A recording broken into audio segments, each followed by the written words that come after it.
This video is for those people who think IELTS is very much difficult. For those students who do not intend to go for IELTS, they think that IELTS is extremely difficult. I have seen many students who even pay and come for preparation, and they don't feel comfortable in that environment, in academy environment, in that study environment, because IELTS is the only course where from matric to PhD all people have to do it, and that is a compulsion. If you want to go abroad, there is a compulsion that you need to do IELTS, and obviously no one does it willingly. So the topic of this video is there are 3 4 factors due to which you feel that IELTS is difficult and which can be worked on. Ladies and gentlemen, this is Kashif Shahzad and I am an IELTS trainer. I teach IELTS online and offline, and I'll keep making videos on different topics of IELTS, and especially I'll go towards the course which will follow the modules by modules, right? We'll come towards the detail.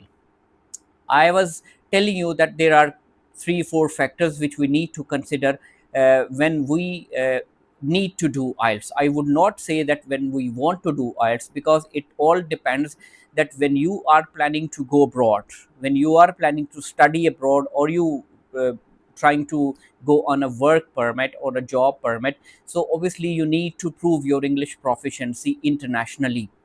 Doesn't matter you have done bachelor's, doesn't matter you have passed your master's or you have done your PhD.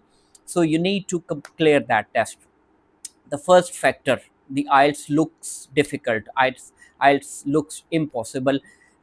Look, most of the people have no idea what's the difference between a Cambridge culture and a board of intermediate and secondary and Pakistan HEC culture. There's a difference. First of all, we need to understand what Cambridge does in O levels and A levels, and what happens here in Pakistan in HEC infrastructure.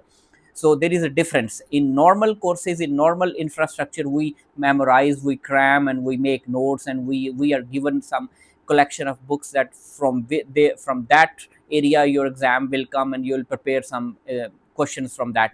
But in Cambridge, we have a format.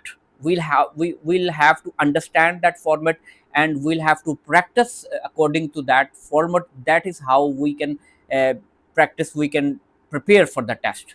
That is one thing we don't understand the difference. Even we are masters, even your PhD, you don't understand the difference between these two culture. Second thing, the people who come to do the IELTS, they are from, sometimes they are working, sometimes they are doing jobs, sometimes they are housewives, and I'm talking about the people who are not student, who just left the studies 2 years ago, 5 years ago, 10 years ago. So they feel difficulty while sitting in that academy environment and teaching again and again. For specially teachers, engineers and doctors, it really feels difficult. So that means the environment where we provide coaching for IELTS, the one thing is students understanding about IELTS and format, and the second thing, the environment where that student will sit and learn IELTS.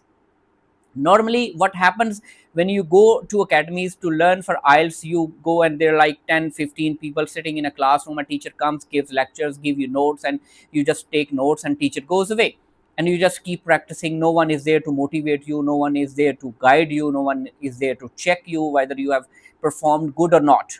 That is the biggest demotivation. The environment, where you studying, the environment where you practicing, that should be very peaceful, and there should be a dedicated person who tell you, who guides you. Obviously IELTS is not the course when you are having a 10 to 15 people sitting in front of you and you're teaching them. No, everyone comes from different background, so you cannot make them understand that IELTS is this.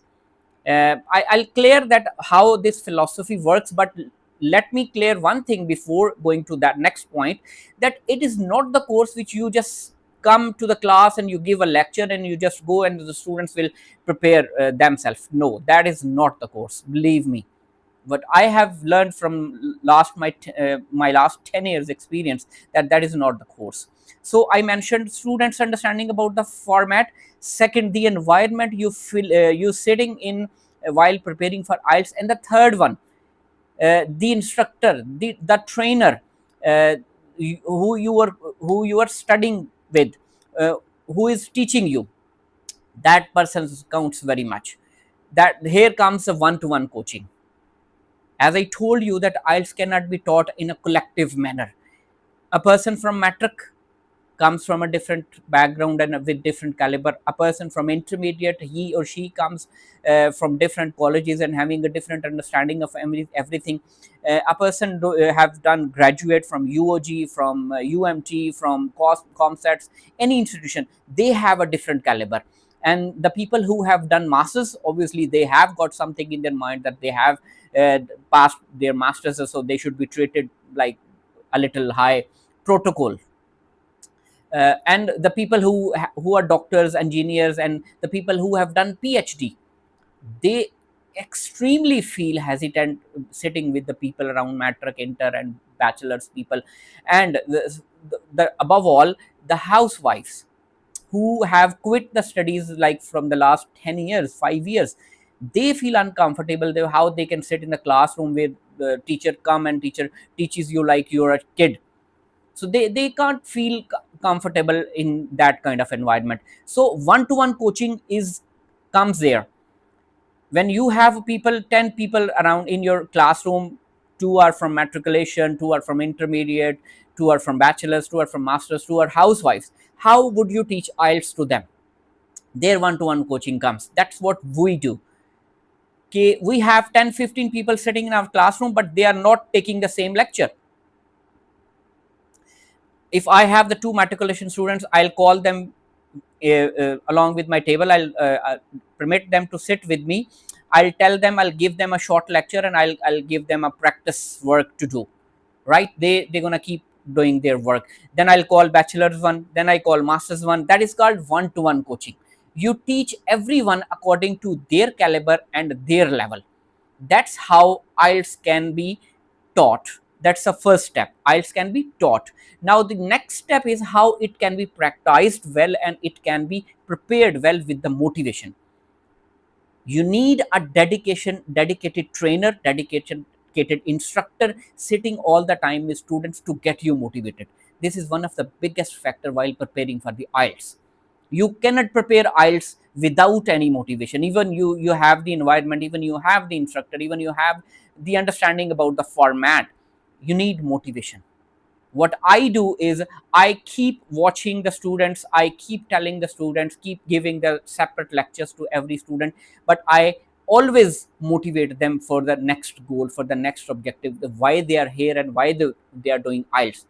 Because obviously you lose your concentration in your life, in everything whatever you do, with consistency.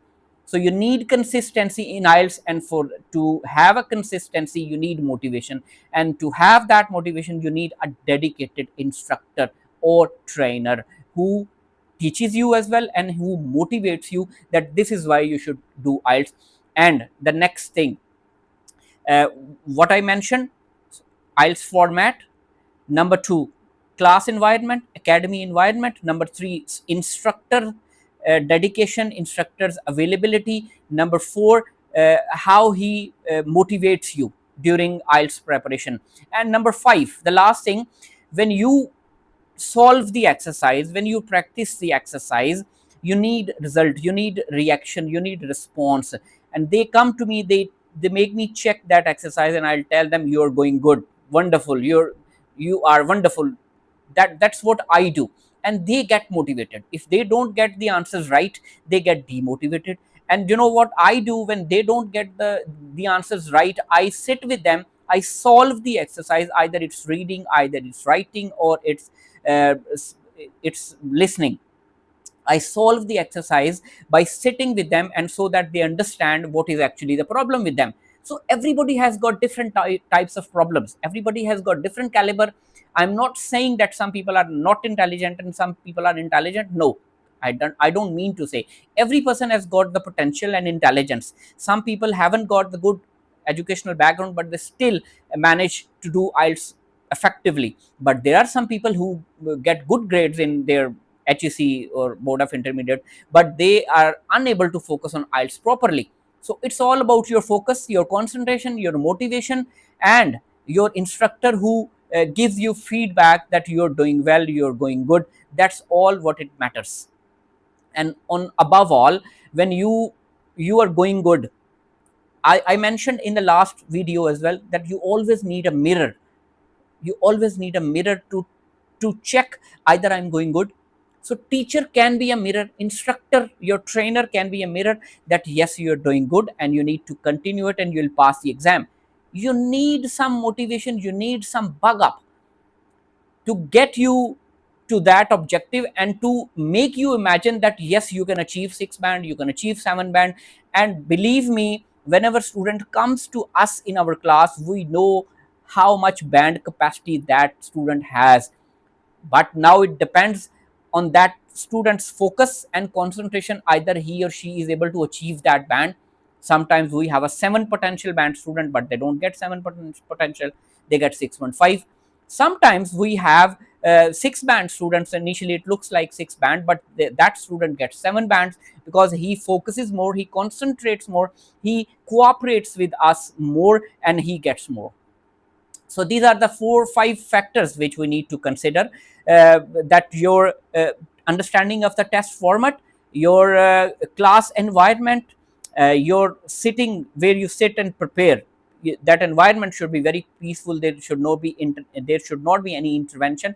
And your motivation, your instructor, your trainer, always think before investing in preparation in academy, always think before selecting a trainer, always think before selecting an academy, right? I'll try to make things easy for you in IELTS video in coming days, and I'll try that you don't need to go to some academy for IELTS. But still, if you follow my instruction, if you watch my videos, that definitely IELTS would be easy for you.